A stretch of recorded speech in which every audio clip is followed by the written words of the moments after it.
What's up guys? This is a Motoblues vlogger na naniniwala sa kasabihan na ingatan mo ang iyong buhay dahil ito ay mahalaga. What's up guys? Nandito nga pala kami sa nyuga ng aking lola.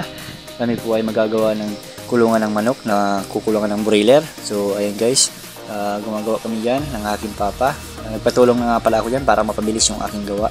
So ayan guys, nakatayo na yung paglalagyan. Ayan, tigsumpa ng cameraman.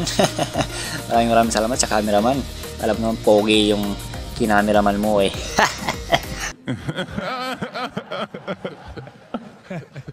So ayan guys, nalilito na si Papa kung anong gagawin. So ayan. A few moments later.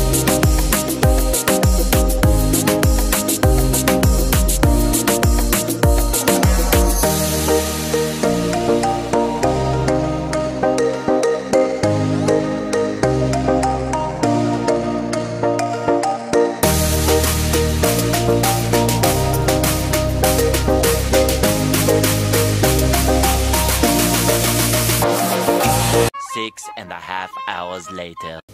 Fast forward na nga pala yun guys, kasi matagal-tagal talaga yung paggawa ng kulungan. Kasi medyo malaki yung aking ginawang kulungan. So ayan guys, nakasakay na siya dun sa karong-karong, yung karita kung tawagin sa amin. Ayun guys, sinakay na ng aking kapatid. Dala-dala na ng aking kapatid papunta sa bayan. So ayan guys, maraming salamat sa support.